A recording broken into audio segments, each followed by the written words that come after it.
Ladies and gentlemen, at first sight.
Everybody's watching.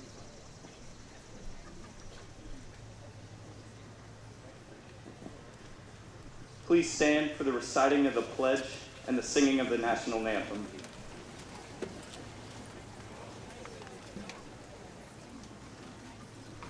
I pledge allegiance to the flag of the United States of America and to the republic for which it stands, one nation, under God, indivisible, with liberty and justice for all.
while the kids are moving, can we give them a round of applause? They came for you.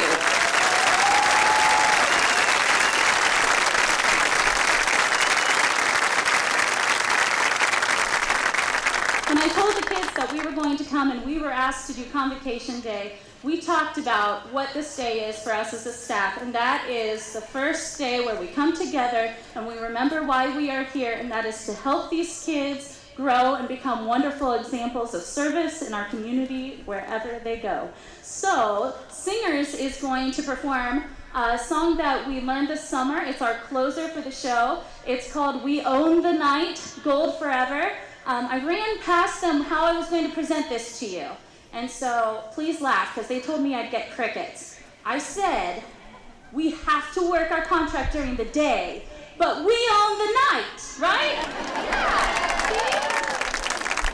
I still think it was good. So, without further ado, here are the Harding Singers.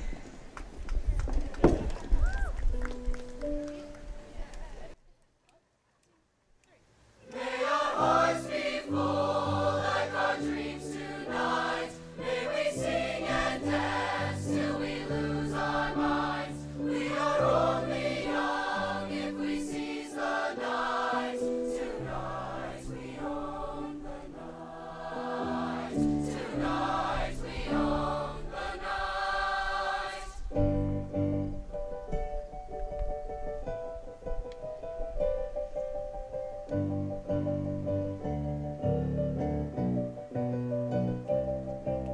Say my name like it's the last time.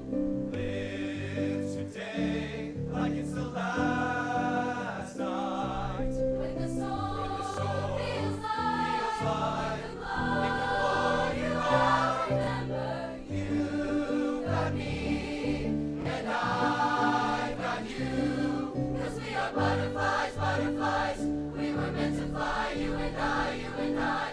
Colors in the sky, we can rule the world someday, somehow. But we'll never be as bright as we are now. We're standing in a light that won't fade. Tomorrow's coming, but this won't change. Some days stay gold forever. The memory of being here with you is what I'm gonna take my life through. Some days stay gold forever.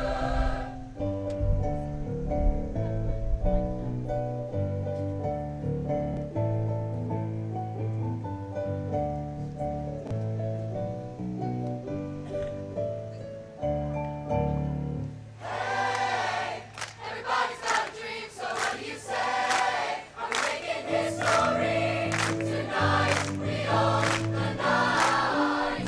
Tonight we own the night.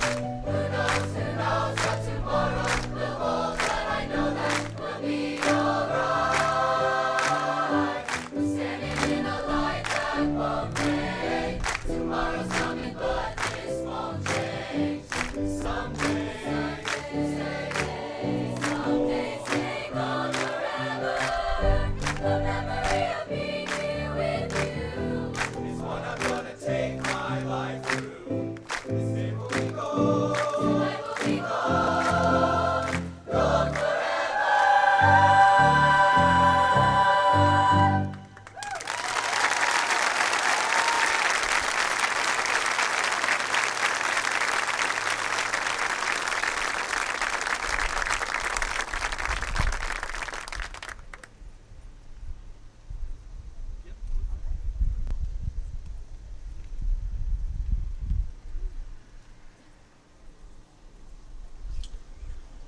Ladies and gentlemen, Mrs. Rollins is of course correct. One more round of applause for the marching band and for the choir who came out for us today.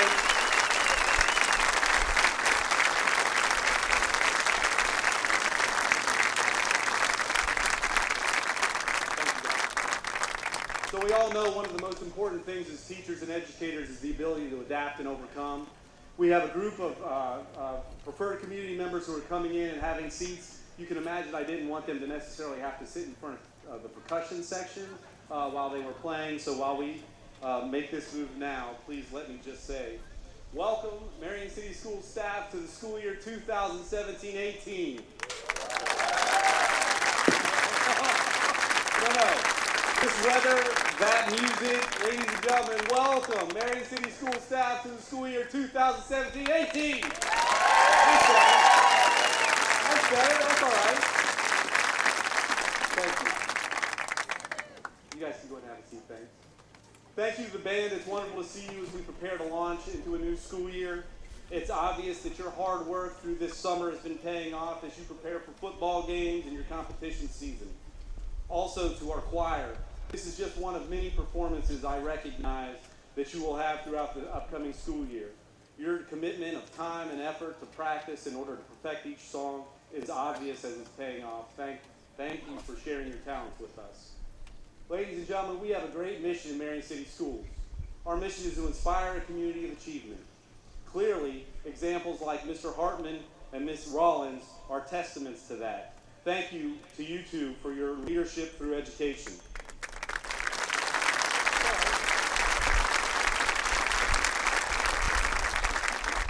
To our nutrition services, thank you for the meal and the sustenance you provided this morning in the concession stand. I hope everybody had the opportunity to visit and tour.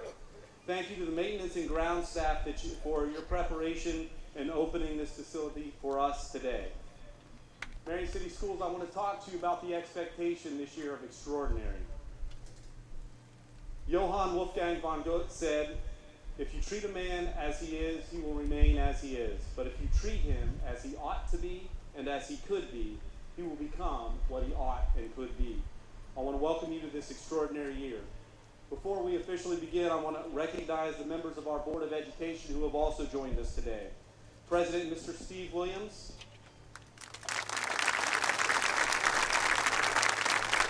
Vice President Mr. Ted McInnes, Board members Mr. Gary Imes, Mr. Mike Coach Matt McCreary, and Mrs. Leslie Schneider.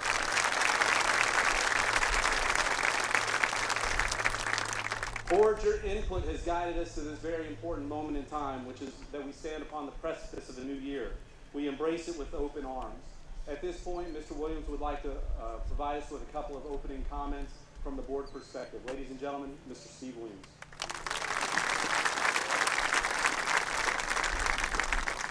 Thank you, Mr. Fuji. Good morning, everyone. What a great sight to see everybody here. I know it was Mr. Fuji's idea to have us out here, but my goodness, what a wonderful way to start the year to celebrate not only what's happening in Marion City Schools, but the development here at the stadium as well.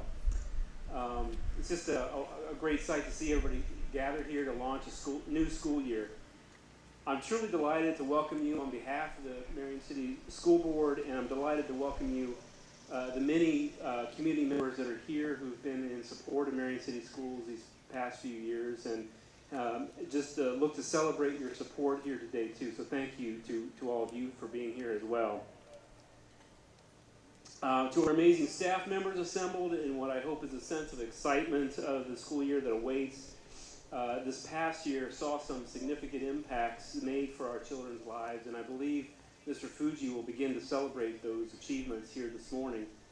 He also let me know that he may be brief because he wasn't able to put together a PowerPoint and present it to you this morning. So that may be a good thing. Thank you, Mr. Fuji, for letting me know that. I know that even much has been accomplished this year, and as you welcome your students back to your buildings, your classrooms, and your offices, and to the many events that wait ahead, I encourage you just to acknowledge the potential that you see in those kids, not only in them, but also yourselves. Find that value that lies within each of us. Engage those students you encounter daily, and lift them up to their next level. I personally appreciate your dedication to your kids, and I am in awe every day of what it means to our community and the future of our community. Thank you. Thank you so much for what each of you do. May each of you have a wonderful school year, and just enjoy this day as we kick off this convocation day. So just what it comes down to is thank you for all you do.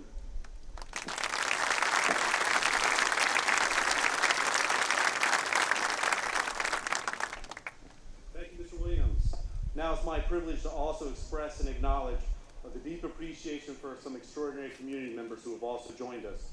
Through their support and the support of many others in this community, they've actually made this facility possible. First, let me recognize our athletic boosters. As I read your name, would you please stand? Miss Michelle Childers, Mrs. Mary Stevens, and Mrs. Jody Reif, representing the Harding Athletic Boosters.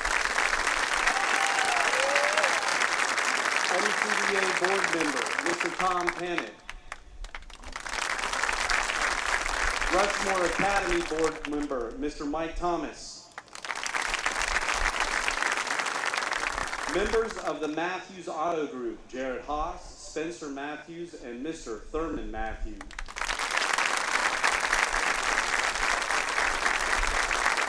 Their support of the Drive to the Turf helped to make this day possible. Thank you to Dr. Moodley and Mrs. Moodley, as well as the Curran Ludwig Fund, for your sponsorship of the ticket booths. Mr. Moodley, Dr. Moodley, Mrs. Moodley. Thank you to the Ohio State University Marion for your sponsorship of our fitness center, today represented by Mr. Dave Claiborne and Mrs. Emily Cressett.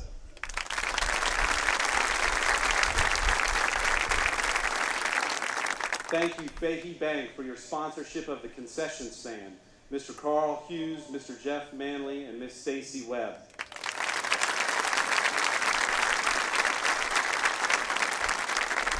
And finally, thank you to Ohio Health, who was unable to visit with us today, for their sponsorship of the turf and the press box. You see, we are blessed with an amazing facility, and we will be grateful stewards of this work. So, ladies and gentlemen, I thank you on behalf of this school staff and on behalf of the athletes and students who will have the opportunity to play here.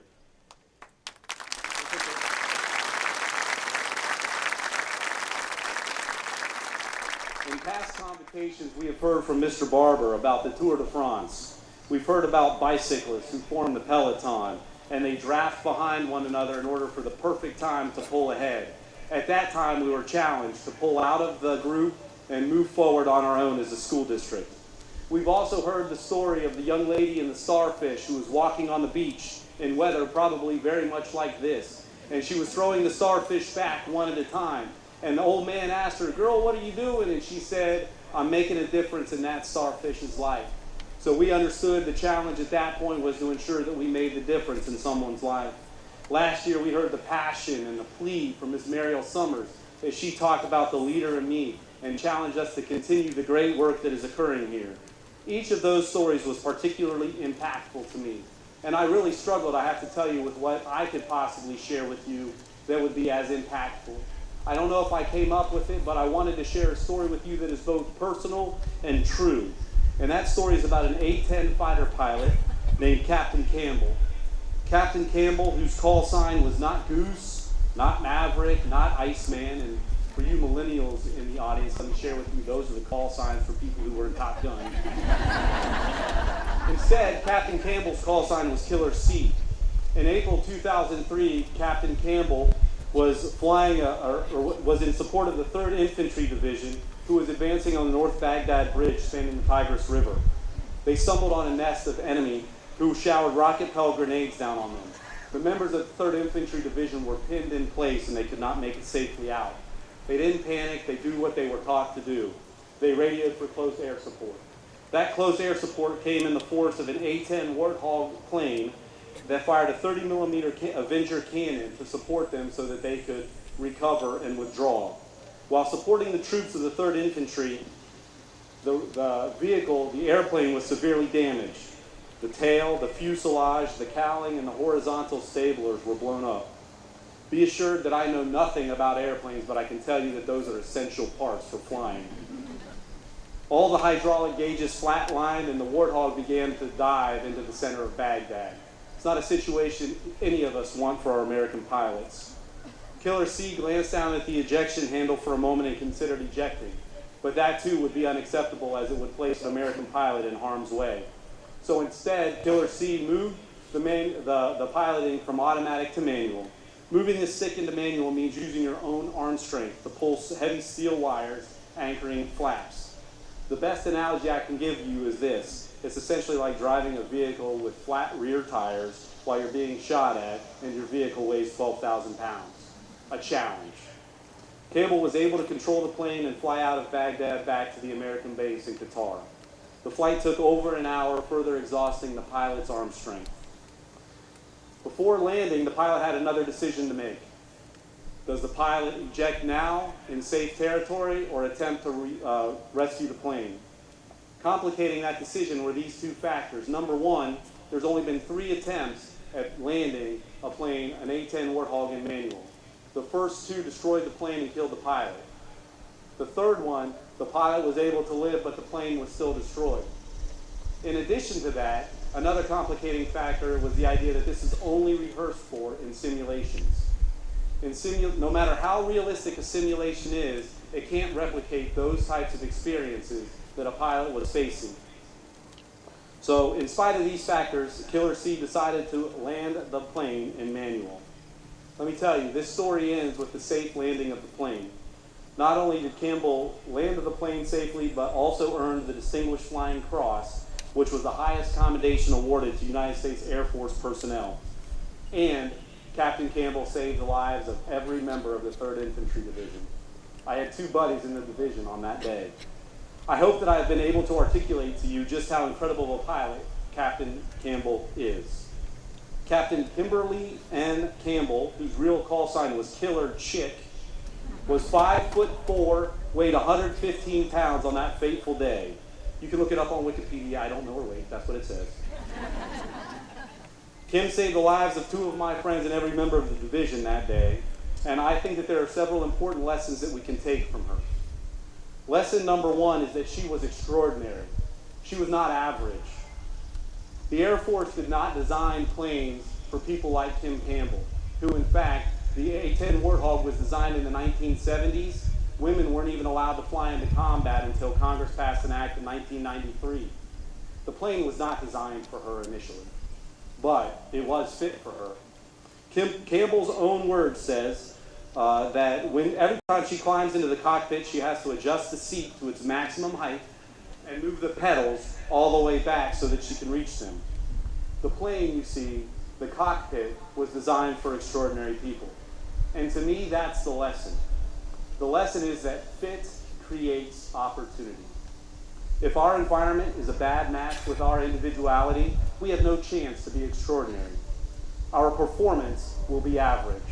However, if the fit is for our abilities, whether that fit is within the classroom or the cockpit, everybody has the chance to be extraordinary. Earlier, I mentioned these extraordinary community members. I mentioned this extraordinary track, our extraordinary field, the opportunities that we provide the students day in and day out.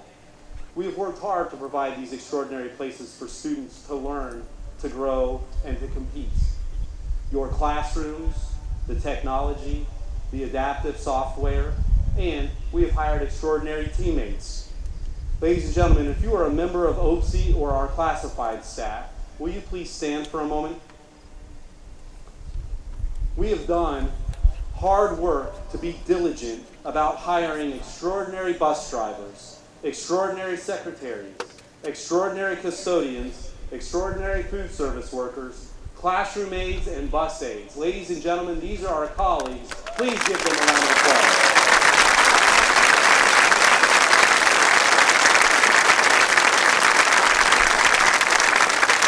You are extraordinary. And on Thursday, a mere short few hours from now, we will welcome back extraordinary students. That's right. I don't care what anybody outside of this stadium says. I know firsthand that our students are extraordinary. We saw it out here on the field, and we heard it right here from the choir today. They are extraordinary. Parents are not keeping the best ones at home and sending the other ones in. No. We have to create the fit so that they have the opportunity to be extraordinary, because the next Kim Campbell, the next Thomas Jefferson, Dr. King, Steve Jobs, Bill Gates, Steve Williams is in our classrooms today. This leaves me with one last question, and that question is this: do we have an extraordinary teaching staff? Here's my answer. I turned to the book that I read by Tom Brokaw this summer titled The Greatest Generation. As each day passes in our country, members of the greatest generation pass away.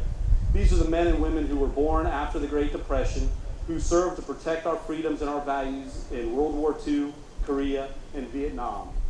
These young kids grew up during the Great Depression and they became the grunts in Okinawa, the Army members and Marine members at the Battle of the Bulge, and served as Rosie the Riveter to fill jobs while people were away. Some 16 million men and women served during World War II. Another 7 million served during the Vietnam and Korean conflicts. After those wars, they came home wiser and with a dedicated purpose. They are the greatest generation of Americans. And do you know what? That greatest generation of Americans has spawned the greatest generation of teachers that history has ever seen. Yeah, I just said that.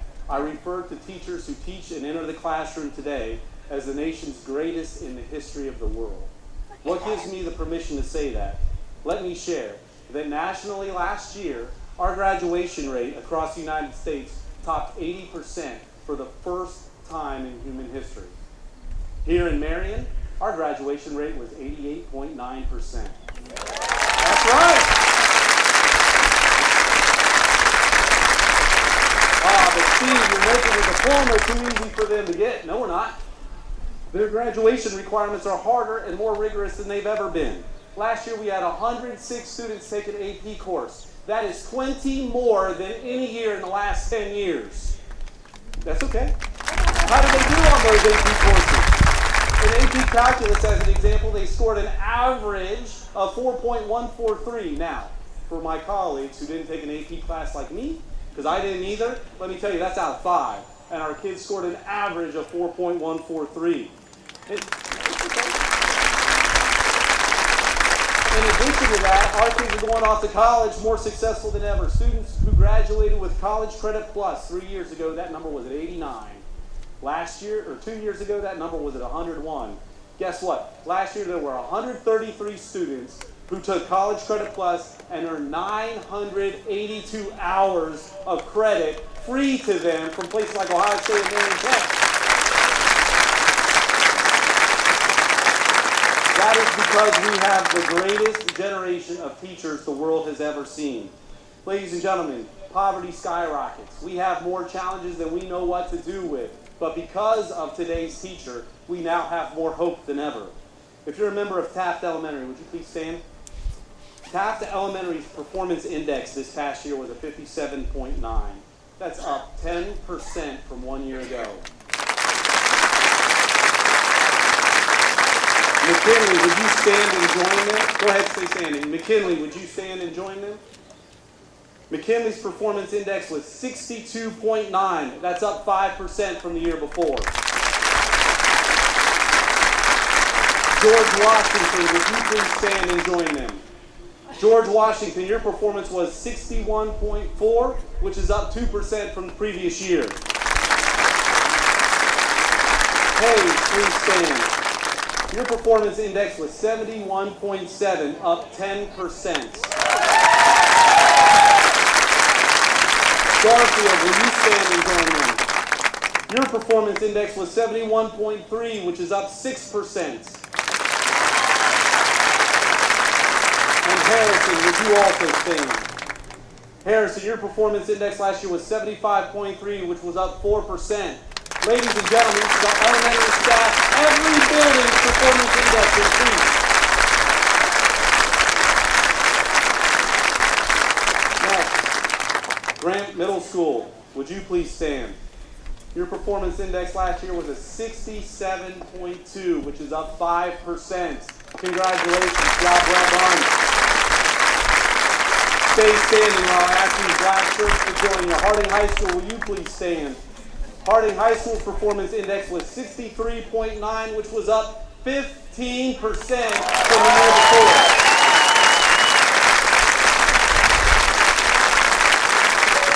Ladies and gentlemen, every building in Marion City Schools saw an increase in their performance index. Here's the bad news. None of us are at our 80% goal yet. I get it.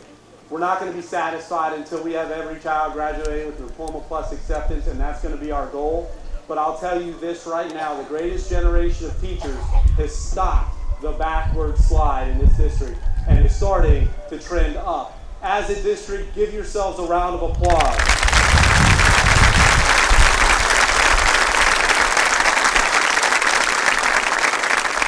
So I think that I'm accurate when I say that we are living in the midst of the greatest teacher generation in the history of the world. There's still room for us to improve. Yes, some of those numbers are not where we want them to be, and yes, there are some dirty little secrets embedded within those numbers. But here's the end of the story. The story is that we're getting better. And the story is that our extraordinary students are going to be coming into the building here shortly, and we will continue to get better. As our work will require us to do and be extraordinary this year, we will work to ensure that every student graduates with their Diploma Plus acceptance. Acceptance into a 2 or 4 year college, acceptance into the United States military, acceptance into the workforce, or acceptance into adult education and apprenticeships. And every staff member in this district will play a role in ensuring that students graduate in that way. So in conclusion, let me implore you, let me beg you, let me beseech thee. Be extraordinary this year. That's it. Be extraordinary. Design your space to appreciate the values and gifts that each child will bring into our district. Provide your students with extraordinary opportunities. Lift one another up on extraordinary days, because let's be honest, 184 days from now will be the end of the school year, and everybody will have a challenge or two. Turn to your neighbor and promise to lift them up in an extraordinary way this year.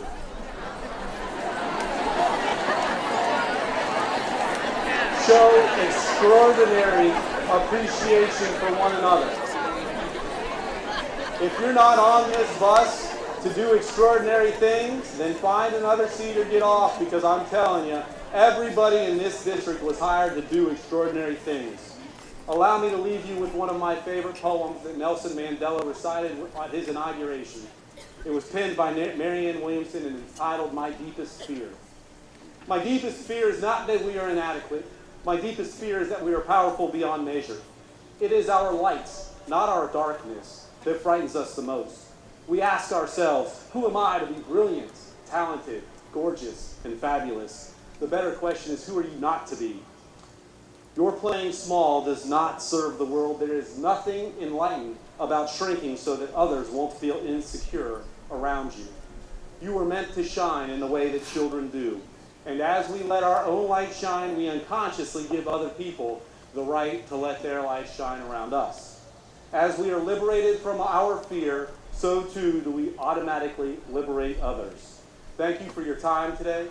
Thank you for your attention. Thank you for the work that you have done.